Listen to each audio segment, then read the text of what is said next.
Howdy! It's my third and final part of my Kinect first impressions from the Microsoft Christmas Showcase. Today I'll be looking at the much anticipated Kinect Star Wars. But does it live up to the hype, or has it been one huge Jedi mind trick?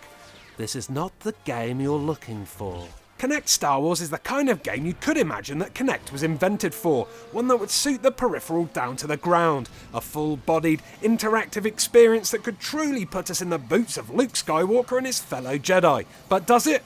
Well, first impressions for me weren't good. The on-rails action instantly removes any Jedi feeling from the proceedings, and as your spaceship comes to a halt above a landing dock full of battle droids, an on-screen icon asks you to jump on the spot.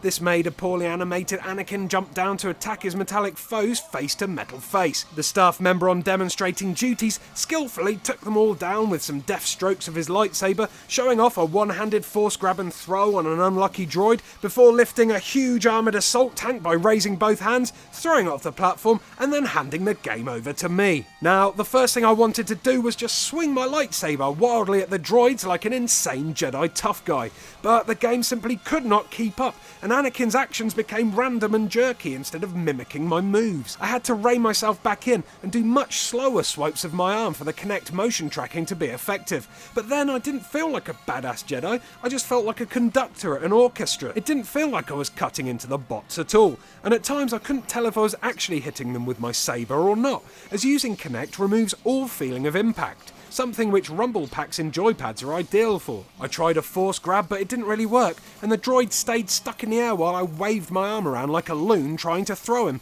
so the demonstrator swiftly suggested I try a force dash instead. This move sends Anakin skidding forwards towards distant targets and is initiated by lunging towards the screen with your whole body. It worked well compared to the rest of the motion controls, but it seemed a very weird, unnatural way to navigate the battlefield. Lightsaber lag, clumsy motion controls, below par graphics, and the limitations of scripted on-rails levels were a sad indication that Kinect Star Wars isn't really working yet. It felt awkward to use, but most importantly, it didn't make me feel like a Jedi. I was promised that what I had played was an early development build, and that everything would be improved by the time the title actually hits the stores. I was also told that pod racing segments and other as-yet secret editions would be included to mix up the action and make it a truly great experience for Star Wars fans. Sadly though, my first impressions of Kinect Star Wars are swinging towards the dark side at the moment. It may end up being an okay game, but will it be the killer app that enables us to live out our childhood Jedi fantasies? Probably not, no. With the majority of upcoming Kinect games being of quite a high standard, it's pretty safe to say that Microsoft's mega peripheral is definitely on the up. However, there needs to be a steady stream of these titles coming out to keep consumer interest in the system high.